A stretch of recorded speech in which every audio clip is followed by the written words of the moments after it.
오늘 우리 다시 한번 본문 말씀을 가지고 믿음에 대해서 생각해 보면서 은혜를 나누길 원합니다. 지난 한 달 동안 저와 여러분들은 구원과 믿음의 상관관계에 대해서 이야기를 들었습니다. 예수 그리스도가 구세주라는 사실, 예수님을 믿는 그 믿음으로 저와 여러분들은 구원을 받게 됩니다. 그런데 우리의 행위가 그 믿음을 뒷받침해 주지 않으면 주님께서 우리의 믿음이 정확한 구원받을 수 있는 믿음이 아니라고 우리의 믿음을 의심한다는 이야기를 했습니다.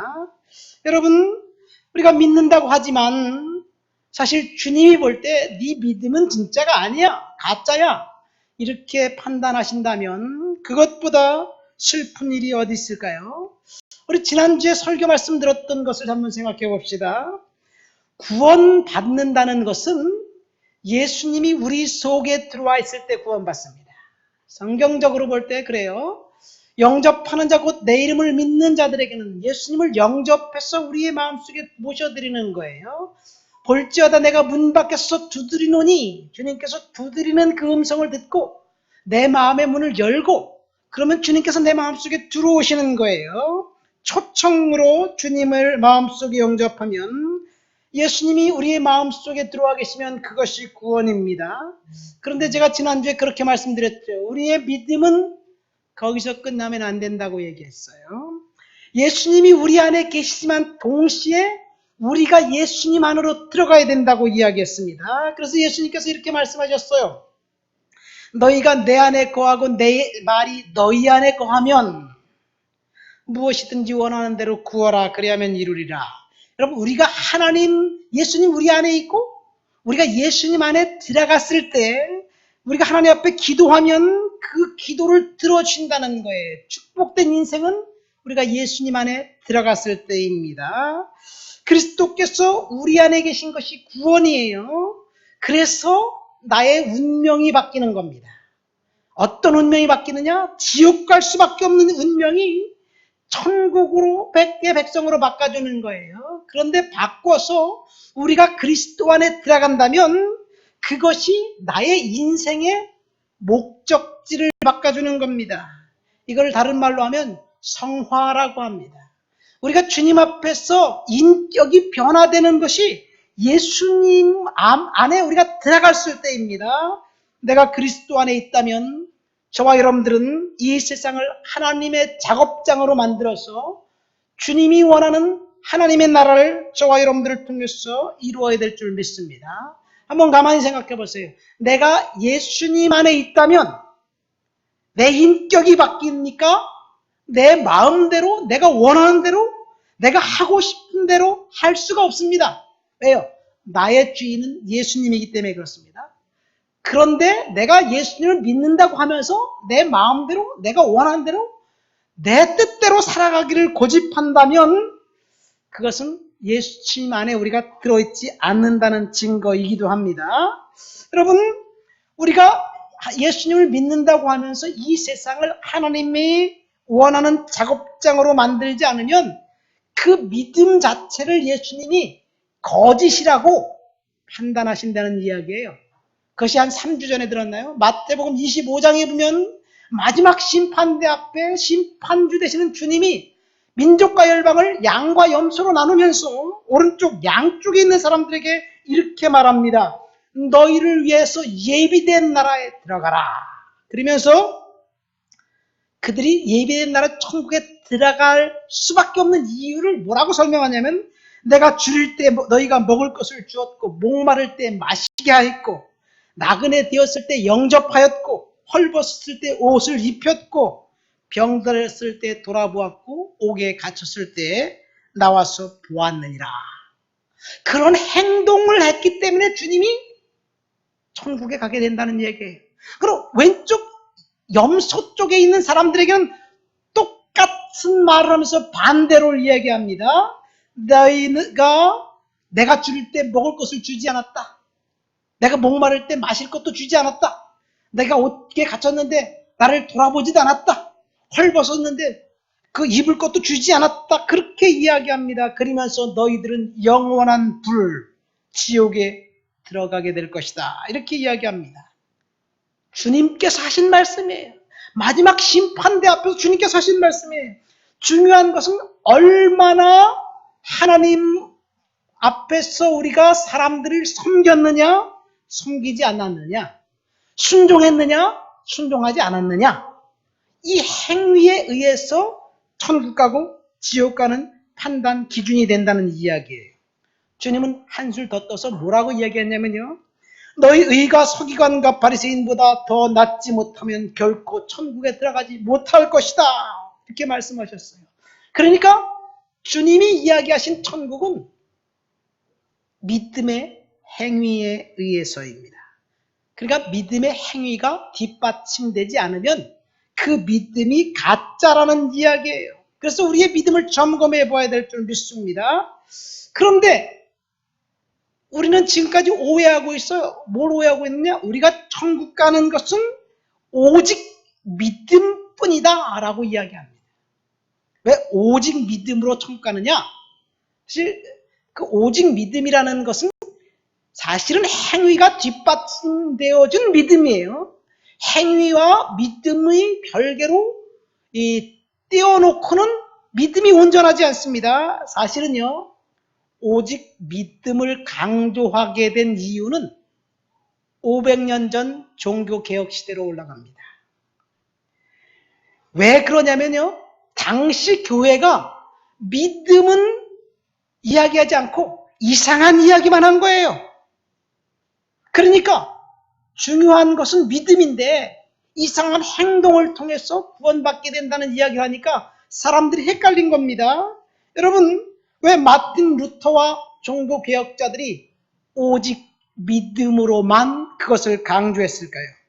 그것은 당시의 사회적인 배경, 종교적인 배경을 보면 알 수 있습니다. 그 이유는 사실은요, 그 당시 교회가 권력기관으로 변질되었습니다. 교회가 시작된 이후 1500년 동안 일부 특권층들의 소유물이 교회였습니다. 여러분 그렇게 생각하면 돼요. 조선시대의 양반들이 문자를 독식해서 기득권을 대대손손 물려주려고 세종대왕이 한글 만드는 것을 반대한 거예요. 어쩌면 오늘날도 동일합니다. 여러분 자기가 갖고 있는 기득권을 다른 사람에게 안 주고 자기 후손들에게만 물려주려고 하는 것, 이것이 오늘날 기득권 세대의 사람들의 그 행태예요. 세종대왕이 한글을 만들기 직전 문자와 권력을 나눠 가진 양반들이 조직적으로 반대를 했습니다. 일반 백성들이 문자를 알까봐 두려워했습니다. 왜냐하면 기득권을 뺐기 때문에 그래요. 그래서 양반계층 유학자들이 자기들의 기득권을 후손에게 물려주었습니다. 청년들의 멘토였던 조국 교수가 이런 말을 했어요. 우리들은 개천에서 용난다는 류의 일화를 좋아한다. 그런 얘기하면서 트위터에 올린 글 때문에 청년들이 지금 화났지요. 여러분 그 트위터의 글은 이렇습니다. 모두가 용이 될 수 없으며 또한 그럴 필요도 없다. 더 중요한 것은 용이 되어 구름을 날아 오르지 않아도 개천에서 붕어, 개구리, 가재로 살아도 행복한 세상을 만드는 것이다. 구름을 쳐다보면서 출혈 경쟁하지 말고 예쁘고 깨끗한 개천을 만들도록 노력하자. 얼마나 멋진 말입니까? 그런 말들을 대학생들에게 했어요. 대학생들이 그 말을 듣고 굉장히 공감했습니다. 그 말을 보면 굉장히 공감이 돼요. 모두가 다 용이 될 수 없습니다. 사실입니다. 그런데 자기가 대학생들의 그런 말하고 그 시간 자기 아들, 딸에게는 용을 만들려고 수단과 방법을 가리지 않았어요. 상대적인 경쟁자들이었던 대학생들은 너희는 용 될 생각을 아예 꿈도 꾸지 말아라. 그렇게 이야기하면서 개구리, 붕어, 가재로 만족해라. 그렇게 이야기하면서 수단과 방법을 가리지 않고 자신들의 자녀들에게는 정말 용이 되게 만들었습니다. 그래서 청년들이 배신감을 느끼는 거예요. 동일한 상황이 초대교회, 중세교회, 종교개혁하기 전까지 있었습니다. 이 성경은요, 라틴어로 기록되어 있습니다. 라틴어는 로마, 이탈리아 문자입니다. 그러니까 라틴어는 일부 지식계층이나 일부 종교인들만 알았습니다. 기득권층을 형성하고 있었던 사람들이 성경을 소유하고 그 성경으로 일반 백성들을 수탈하는 데 사용했습니다. 성경을 모르는 백성들은요, 교회에서 사제가 읽어주는 성경을 기록했어요. 그리고 그걸 암기했습니다. 사제의 말이 성경으로 알았어요. 그리고 사제의 말을 안 들으면 지옥으로 떨어진다고 생각했습니다. 그러니까 종교인들이 생사여탈권을 갖고 있었습니다. 심지어 세속국가 황제라도 교황의 권위에 복종해야만 했습니다. 왜냐면요, 교황의 말은 곧 지옥으로 떨어지는 가혹한 형벌이었어요. 그래서 교회에서 이야기하는 것이 수찬정지라는 그런 그 형벌이 있습니다. 그 말이 뭐냐면요, 성찬식을 못하게 금지하는 거예요. 성찬식을 못 받으면 그 즉시 지옥 가는 거예요. 그래서 수찬정지가 굉장히 가혹한 형벌입니다. 황제도 그 수찬정지를 시키면 벌벌 떨었어요. 오늘날 어떤가요? 당신 성찬식 참석하지 마세요. 그러면 뭐 이교만 교회는 성찬식이 뭐가 그렇게 중요하다고 이렇게 생각을 합니다. 어쨌든 교회는 성경을 모르는 일반 백성들이 구원받기 위해서 여러 가지 규범들을 만들어 놓고 그 규범을 지키라고 강요했습니다. 죄를 용서받기 위해서는 자신을 학대하면서까지 참회해야 한다고 가르쳤습니다. 그런데 아무리 참회하고 금식하고 회개해도 마음속에 있는 죄책감을, 번민을 떨쳐내버릴 수가 없었습니다. 그런데 루터가 성경 말씀을 읽다가 오직 의인은 믿음으로 말미암아 살리라는 말에 확 꽂힌 거예요. 그러니까 구원은 오직 믿음뿐인데 왜 교회에서 이런 것을 가르쳤을까라고 생각하면서 루터가 95개 항목을 걸어놓고 당시 종교 리더들, 사제들과 함께 우리 토론해보자 라고 이제 이야기했습니다. 사실 루터가 종교개혁하려고 한 것이 아니에요. 그런데 천주교 교황과 교회 당국에서 루터를 이단으로 정죄해버리고 신부 사제직에서 파면해버렸습니다. 그 당시 우리가 잘 알고 있듯이 로마 교황청을 짓기 위해서 신도들에게 헌금을 강요하면서 면죄부를 팔았어요. 면죄부를 사면 죽은 조상들, 살아있는 사람들 몽땅 다 천국 간다. 그래서 그 택젤의 사제가 그런 말을 했어요. 여러분들이 헌금함에 그 말을 듣는 땡그랑 소리가 여러분의 조상이 지금 연옥에서 천국을 간다고. 그러니까 사람들이 천국에 가기 위해서 돈을 내면서 이제 그 천국행 티켓을 사기 시작했습니다. 이것이 말이 되나요? 말이 안 되는 일을 교회에서 하고 있습니다. 종교개혁에 불을 당긴 직접적인 이유는 사실 구텐베르크라는 사람이 만든 금속 활자에서 기인합니다. 금속 활자를 가지고 성경을 번역해서 일반 백성들이 싼 값으로 성경을 읽기 시작했습니다. 그래서 유럽 전역에 동시다발적으로 종교개혁이 일어난 거예요. 그때 개혁되기 바로 직전에 토머스 리나크르라는 사람이 있습니다. 인문학자 에라스무스의 친구입니다. 그가 어느 날 좀 나이가 좀 많이 먹어서 가톨릭 수도에 들어가서 성경을 복음서 한 권을 받아서 읽기 시작했습니다. 사실 그때까지만 해도 성경은 굉장히 비쌌어요. 성경은 양피지 두루마리에다 손으로 썼어요. 손으로 썼는데 특별히 훈련받은 서기관들이 필사자들이 쓴 거예요. 하루 필사자들이 깨끗하게 정결하게 쓰면 하루 한 100행 정도 쓴대요. 100행. 마태복음은 2600행입니다. 그러니까 마태복음 하나를 한 사람이 필사하는데 얼마나 걸리냐? 26개월이 걸려요. 그러니까 필사자들의 월급을 요즘으로 계산하면 한 300만 원이라고 계산해 봅시다. 그럼 마태복음 하나 만드는데 26개월이 걸리니까 한 7,800만, 한 8천만 원 드는 거예요. 이렇게 계산하니까요, 신구약 성경을 한 사람이 쓰는데 그 가격이 얼마나 되냐? 무려 50억 원이 되는 거예요. 50억. 여러분, 50억 원 가지고 성경책 사서 읽을 사람이 얼마나 되나요? 그러니까 성경은요, 왕도, 귀족도, 그 누구도 성경을 읽을 수가 없습니다. 너무 비싸서. 그러니까 성경을 모르니까 교회에서 이상한 소리를 하는 거예요. 아까 리나크르라는 사람이 수도원에 들어가서 성경, 복음서 쪽복음 하나를 읽다가 갑자기 이렇게 중얼거렸습니다. 아니, 이게 무슨 말이야? 이것이 복음서가 아니든지 우리가 그리스도인이 아니든지 둘 중에 하나다 라고 고백을 했습니다. 여러분, 당시 천주교는 민중을 수탈했던 교회였습니다. 결코 교회에서 하나님을 믿었던 적이 없습니다. 그래서 루터가 이야기한 것이 믿음으로 구원받게 된다는 이신칭이라는 교리가 거기 생겼습니다. 교회에서 하도 이상한 말을 하니까 그를 모르는 민중들을 수탈해도 당시 사람들은 예수가 누구인지 전혀 알 수가 없었습니다. 그러니까 루터가 종교개혁하기 이전에는 예수가 구세주라는 믿음 자체가 없었습니다. 두 가지 종류의 사람들만 있었어요.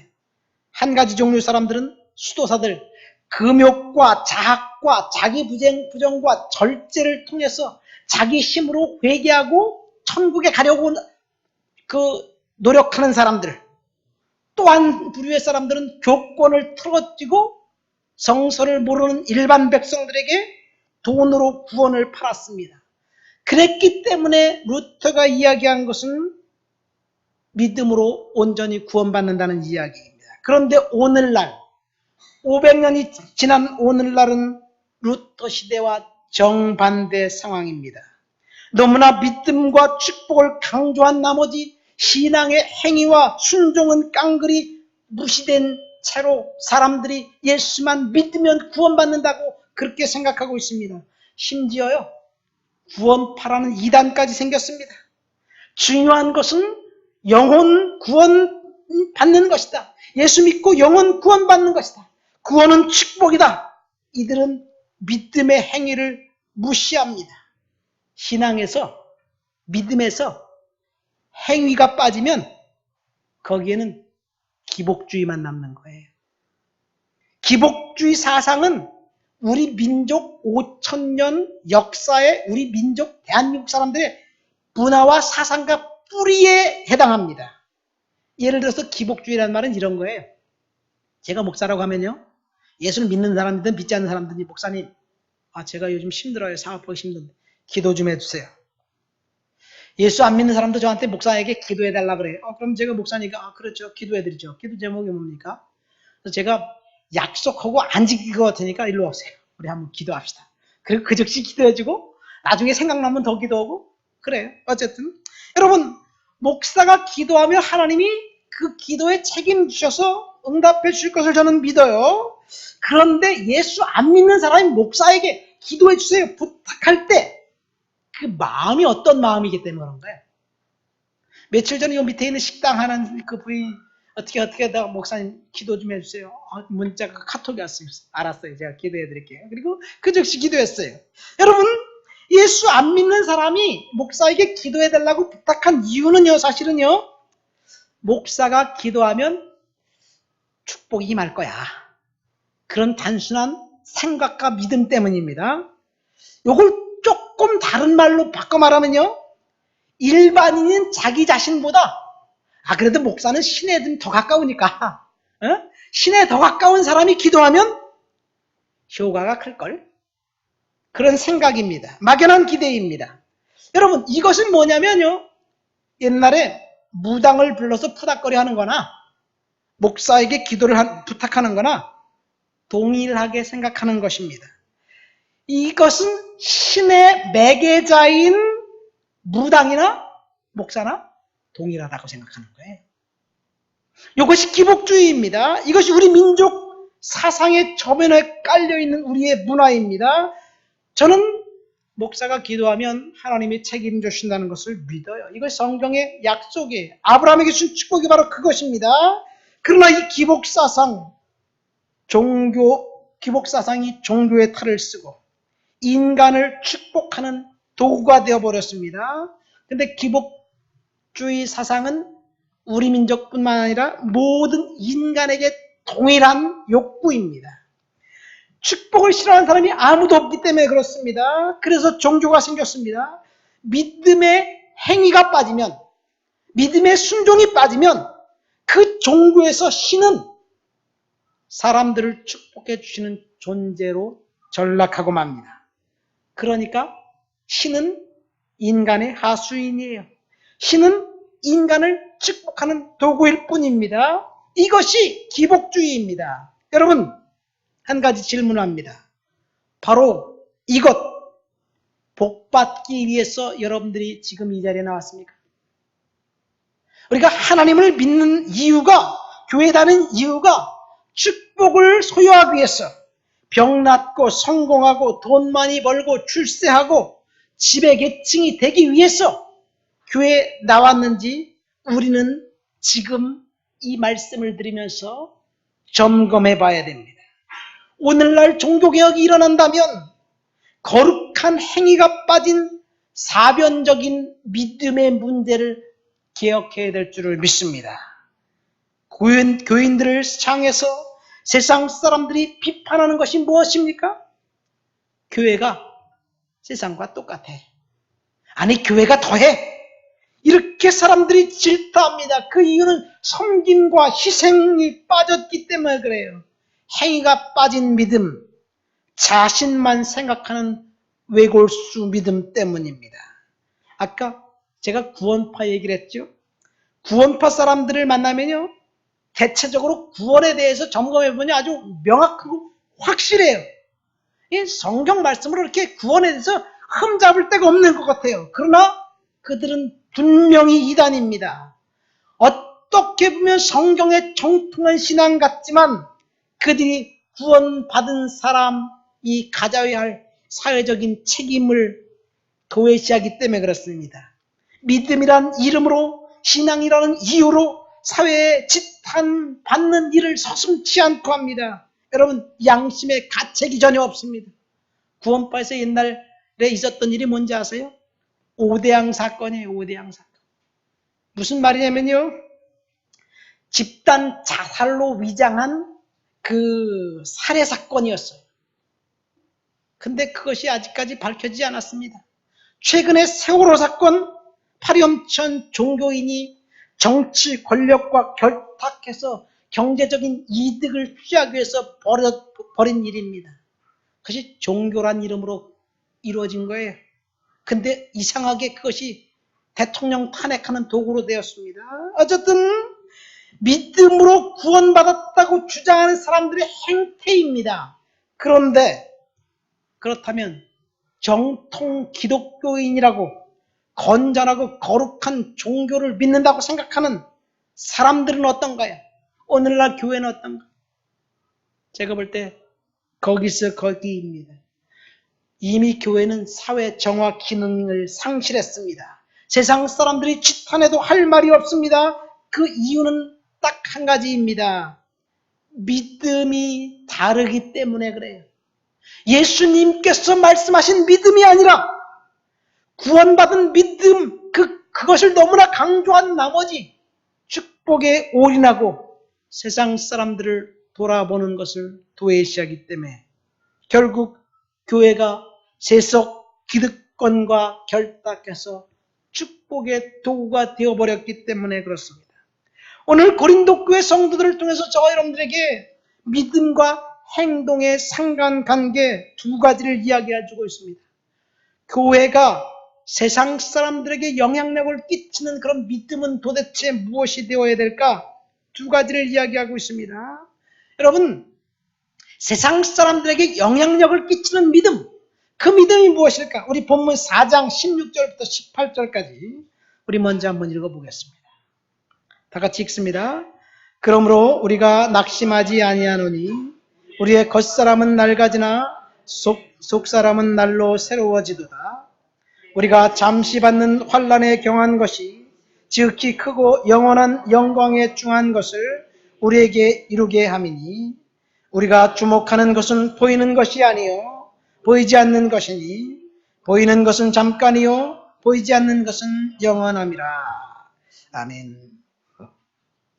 여기 보면 우리가 낙심하지 아니하노니 그런 말씀이 있습니다.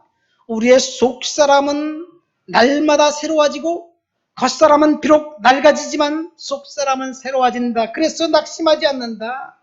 우리가 지금 환난을 받고 있지만 그것은 잠시 잠깐 오면 영원한 집이 있기 때문에 낙심하지 않는다. 우리가 주목하는 것은 보이는 것이 아니라 보이지 않는 것이다. 그런 이야기를 하면서 낙심하지 아니하노니 이렇게 이야기합니다. 어떤 상황에도 낙심하지 않는 사람들의 믿음, 그런 믿음은 주변 사람들에게 영향력을 끼칩니다. 여러분, 어떤 상황이 오더라도 낙심하지 않는 믿음의 사람들이 되시기를 예수님의 이름으로 축원드립니다. 낙심하지 않는 사람들의 믿음, 그 사람들의 믿음이 영향력을 끼치는 믿음입니다. 저와 여러분들의 믿음은 어떤 믿음인가요? 날마다 상황에 따라서 환경에 따라서 낙심이 되고 어떨 때는 기쁘고 즐겁고 그렇게 천국과 지옥을 널뛰게 하는 그런 믿음입니까? 여러분, 우리가 가만히 생각해 보면 낙심이라는 것은 내가 원하던 일이 내가 원하는 시간에 일어나지 않았기 때문에 낙심하는 거예요. 그렇죠? 그러니까 우리의 믿음의 첫 번째는 어떤 상황이 닥치더라도 낙심하지 말아야 될 줄을 믿습니다. 낙심하지 않고 그 환경을 바라보면서 절망하지 않고 비전을 품고 믿음으로 하나님 영광을 위해서 살아가는 거예요. 여러분, 낙심되는 상황이 되면 그렇지만 낙심이 찾아와요. 그렇습니다. 아주 자연스럽게 근심과 걱정이 우리를 짓누릅니다. 이것이 자동이에요, 자동. 그런데 어떻게 낙심하지 않을까요? 여러분, 첫 번째, 내가 원하는 일이 내가 원하는 시간에 일어나지 않는다고 그것이 우리를 낙심시키는데 사실 우리가 그동안 인생을 살아보면서 경험한 것은요, 내가 원하는 일이 내가 원하는 시간에 일어나지 않는 것이 태반이에요. 그렇죠? 내가 원하는 일이 언제나 내가 원하는 시간에 여러분 일어났습니까? 내가 볼 때는요, 단 10%도 안 돼. 내가 원하는 일은 결단코 내가 원하는 시간에 일어나지 않습니다. 그래서 우리들은 그렇게 이야기하죠. 천하 만사는 다 때가 있는 거야. 그렇죠? 우리는 하나님 앞에서 때를 기다려야 될 줄 믿습니다. 그런데 왜 지금 원하는 일이 일어나지 않는다고 낙심하냐 말이에요. 두 번째로 이 세상 일들은요, 내가 스스로 핸들할 수 있는 일들이 얼마나 되나요? 내가 조정하고 내가 핸들하고 내가 매니지할 수 있는 그런 일들이 얼마나 있나요? 사실은요, 내 마음대로 할 수 있는 일들은 거의 없습니다. 자녀들을 보세요. 아이들을 보세요. 내 마음대로 할 수 있나요? 결코 할 수 없어요. 그냥 맡기고 기다려주는 것뿐입니다. 중요한 것은 내가 할 수 있는 일은 내가 하지만 내가 할 수 없는 일은 맡기면 되는 거예요. 내가 할 수 없는 일은 다른 사람에게 맡기든지 하나님께 맡기든지 그렇게 하고 나는 내가 할 수 있다고 고집부리지 않으면 됩니다. 내가 할 수 있다고 고집부리는 것은요, 아집이고 고집이고 교만이고 어리석은 일입니다. 그러니까 우리는 맡겨야 될 줄 믿습니다. 누구에게 맡겠냐? 하나님께 맡기든지 자식들에게 맡기든지 하여튼 맡기면 되는 거예요. 세 번째, 이 세상 주인은 사실은 하나님이 아니에요. 지난주에 제가 구속 이야기를 하면서 하나님이 예수 그리스도의 보혈의 피값으로 우리를 샀다고 이야기했어요. 구속은 경제적인 용어예요. 산 거예요. 누군가가 노예가 되었으면 노예가 된 그 사람을 돈 주고 사와야 되는 거예요. 옛날 예수님 당시 로마가 전 세계를 지배하면서 막 점령국에서 사람들을, 귀족들 사람들을 다 잡아와서 노예로 만들어 버렸어요. 노예로 만들어 버리니까 점령국의 귀족들이 잡혀가지 않은 도망갔던 사람들이 이제 모든 일들을 추스리고 난 다음에 보니까 가족이 저 로마의 노예로 잡혀 있어. 그러니까 본국에서 돈을 준비해가지고 로마까지 와서 자기 가족을 노예 상태에서 사오는 거예요. 이게 구속입니다. 돈을 주고 사와요. 그리고 돈을 주고 사오면 이제 노예가 아니라 자유인이 됩니다. 그런데 여러분, 노예 상태에서 스스로 돈을 모아서 자기 자신이 자유할 수 있는 방법은 결코 없습니다. 이것이 구속입니다. 하나님이 우리가 죄의 노예였는데 죄값을 예수의 보혈의 피로 산 거예요. 그럼 누구에게 돈을 지불했나요? 논리적으로 보면 하나님이 누구에게 우리의 죄값을 지불하고 사왔냐면요, 사탄이, 악마의, 이 세상 주인이 마귀이기 때문에 그렇습니다. 그래서 죄값을 주고 우리를 사왔어요. 더 이상 우리는 마귀의 소유물이 아닙니다. 그리스도의 보혈을 보여주면 마귀는 우리를 주장할 수 없습니다. 여러분, 이것은 무엇을 말하나요? 이 세상의 주인은 사탄이에요. 그래서 우리가 원하는 대로, 우리의 뜻대로 일이 일어나지 않는 것이 지극히 정상입니다. 그래서 여러분, 예수님 외에는 구원받을 수 있는 길이 전혀 없습니다. 그것을 다른 말로 하면 사단이 이 세상 공중 권세 잡은 주인이기 때문에 우리가 그 사단의 권세 아래서 경건하고 거룩하게 살려면 고난과 고통과 역경과 힘든 일이 있다는 이야기예요. 그렇기 때문에 저와 여러분들은 은혜가 필요합니다. 다른 말로 하면 이 세상 주인이 사탄이기 때문에 내 뜻대로 되어질 일들이 별반 없다는 이야기예요. 사탄은 거짓말쟁이입니다. 거짓의 아비입니다. 우리가 거짓을 믿을 때 사실은 거짓은 그것을 믿으면, 속아 넘어가면 거짓의 능력을 발휘하는 거예요. 그러니까 거짓말이라는 것은 무슨 말이냐면요, 그 거짓말을 우리가 믿을 때 정확하지도 않은 진실, 능력을 발휘하는 것입니다. 여러분, 우리는 거짓에 속아서 미혹당하고 있습니다. 이 미혹을 누가 사용하느냐? 사탄이 사용합니다. 우리가 사탄의 속임인 미혹에 넘어가면 실제로는 그렇지 않은데 그렇다고 믿게 됩니다. 그러니까 여러분, 우리는 믿음으로 승리할 수 있습니다. 한번 생각해 보세요. 지금 사단이 속이고 있어요. 거짓으로 속이고 있어요. 예를 들어서 이거예요. 요즘 경기가 너무 안 좋아요. 그것은 사실입니다. 그래서 경기가 안 좋기 때문에 나는 망할 것이다. 이건 사실인가요? 사실일 수도 있고 사실이 아닐 수도 있어요. 그렇게 믿으면 나는 망하고요. 그럼 사실이 되고요. 그렇지만 미래는 사단의 손에 달려 있는 것이 아니라 저와 여러분들은 하나님의 손에 달려 있습니다. 믿습니까? 우리의 미래는 사단의 손에 아니라 하나님의 손에 달려 있습니다. 그래서 사탄의 거짓에 속지 마시기를 예수님의 이름으로 축원드립니다. 아직 닥치지 않는 미래를 생각하면서 스스로 걱정과 근심과 절망할 필요성은 전혀 없습니다. 우리의 미래는 하나님께서 책임지십니다. 주님께서 이렇게 말씀하셨어요. 그러므로 내일 일을 위하여 염려하지 말아라. 내일 일은 내일이 염려할 것이요 한날의 괴로움은 그날로 족하니라. 여러분, 아직 닥치지 않는 미래, 그것 때문에 사단은 우리들을 근심하게 만들지만 그럼에도 불구하고 우리는 하나님의 자녀이기 때문에 하나님의 손에 우리의 인생이 달려 있습니다. 믿습니까? 결코 마귀는 우리를 속일 수 없습니다. 축복도 저주도 하나님의 손에 달려 있어요. 마귀에게 속아서 우리가 절망하고 살면 그것은 저주입니다. 그러나 하나님의 손에 저와 여러분들은 가장 정확하고 가장 좋은 일을 저와 여러분들 통해서 이루실 줄 믿습니다. 걱정하는 문제, 염려하는 문제, 그것이 하나님의 손에 달려 있어서 우리가 믿음으로 살아가면 되는데 그럼에도 불구하고 염려가 돼요. 염려가 돼요.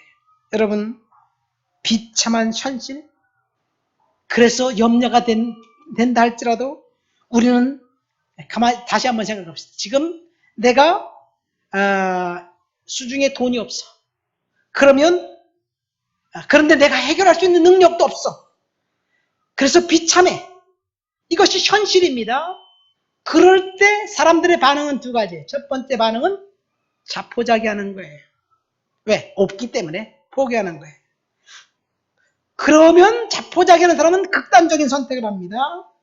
이때 진가를 발휘하는 게 믿음입니다. 왜요? 하나님이 나와 함께 하시기 때문에 지금 상황은 비참하지만 하나님이 나에게 피할 길을 주시고 내 인생을 하나님이 좋은 길로 인도해 줄 것이라는 믿음을 갖고 있으면 그것이 저와 여러분들의 인생을 바꾸게 될 줄 믿습니다.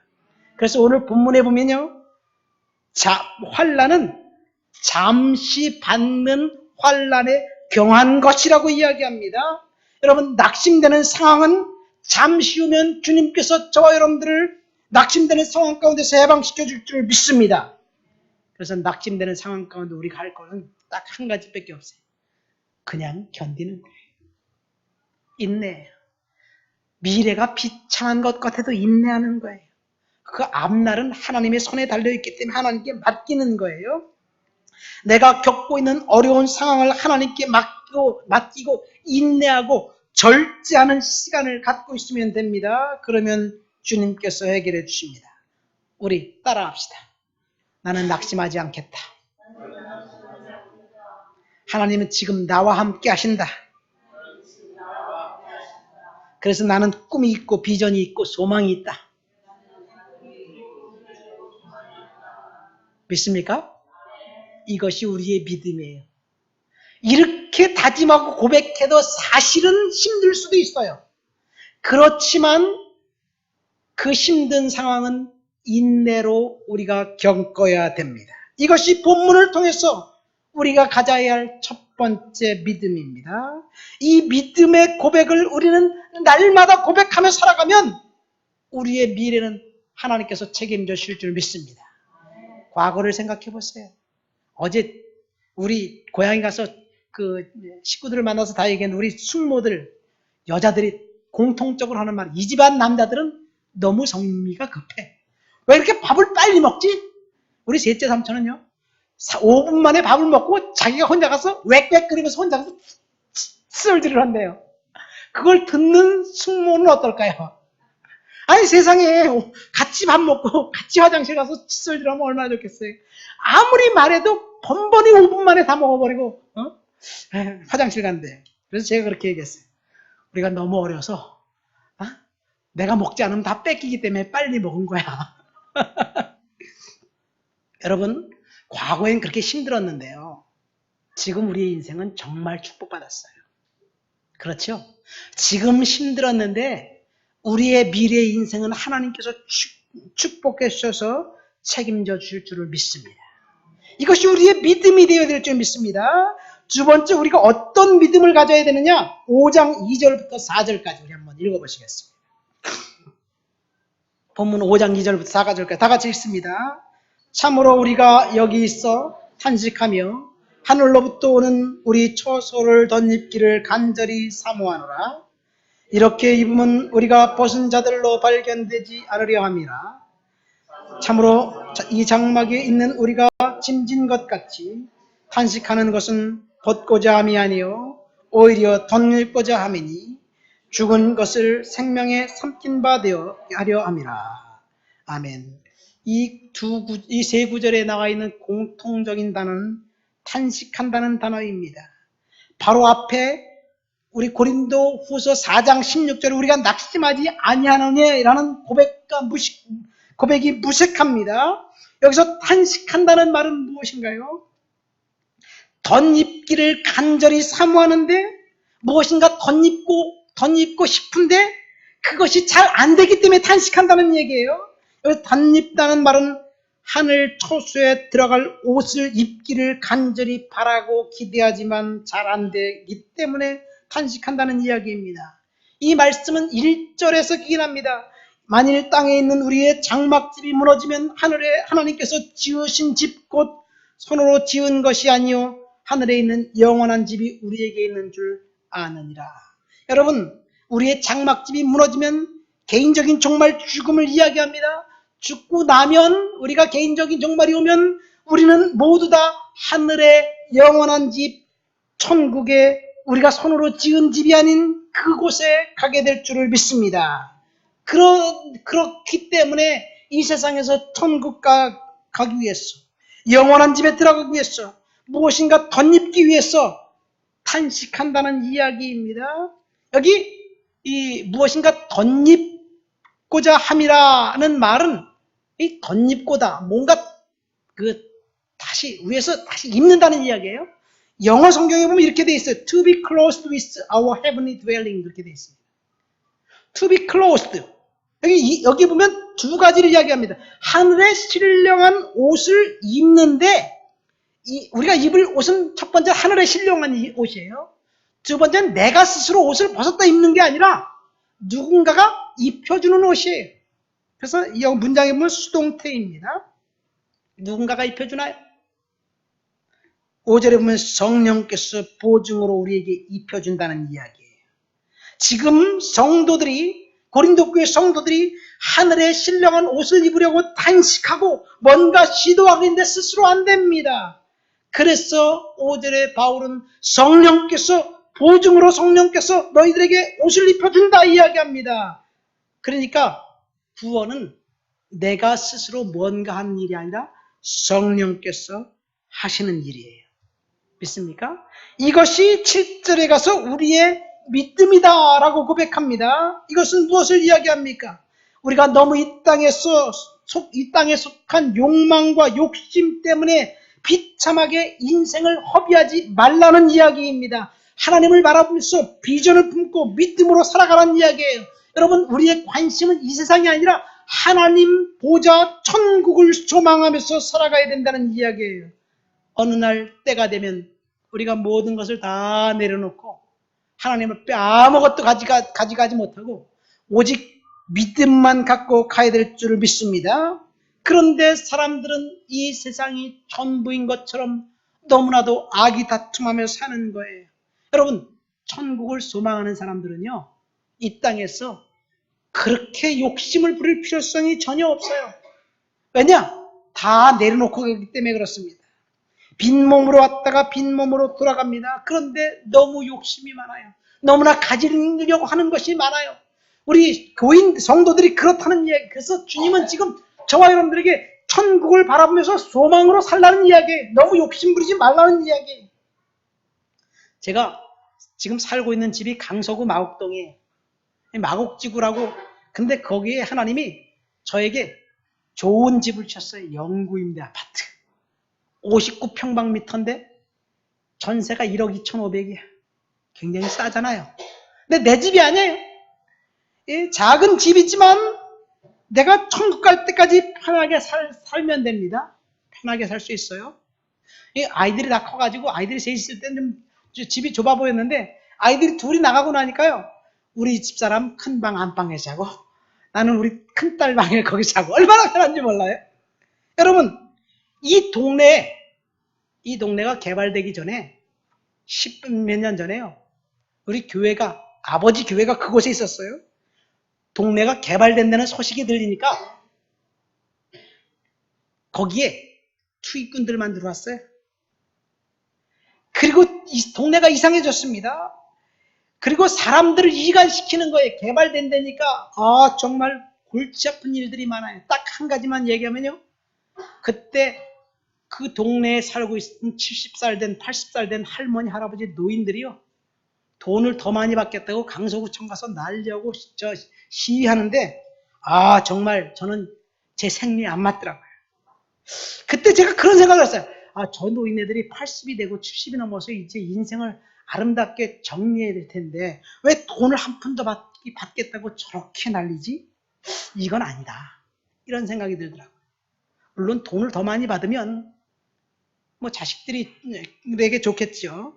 여러분, 이 세상에서 우리가 너무 더 많이 가지려 그렇게 아웅다웅 싸우지 말고 하나님을 바라보면서 천국을 소망하면서 그렇게 살아가라는 얘기예요. 천국의 옷을 덧입을까 탄식하며 믿음으로 살아간다면 과도한 욕심도 내려놓을 수 있습니다. 문제는 욕심이에요. 예수 믿는 사람이 욕심 때문에 내가 더 많은 것 가지려고 인생을 깔끔하게 정리할 그 시간 정리하지 못하고 살아가고 있습니다. 여러분, 우리는 어떤 믿음을 살아야 되느냐? 천국을 소망하는 그런 믿음을 갖고 살면서 순종하는 그런 믿음을 갖고 살아야 될 줄 믿습니다. 이것이 두 번째 저와 여러분들의 믿음이 되어야 될 줄 믿습니다. 말씀을 맺습니다. 오늘 말씀을 통해서 당신의 믿음을 점검하라는 제목으로 내려놨습니다. 여러분, 우리의 믿음은 무엇인가요? 저와 여러분들이 예수 믿고 믿음으로 구원받는다는 진리가 정확한 성경적 진리입니다. 마지막 심판대 앞에 갔을 때 주님이 평가하실 것은 우리의 믿음뿐입니다. 그러나 우리가 믿음을 가진 그 믿음 가지고 정말 이 땅에서 주님이 원하는 그 순종의 행위를 하지 않았다면 주님께서 우리의 믿음을 가짜라고 판단하고 평가할 수도 있습니다. 여러분, 저와 여러분들이 주님 앞에서 어떤 믿음인지 점검해 보시기를 예수님의 이름으로 축원드립니다. 다 같이 말씀을 생각하면서 다 같이 통성으로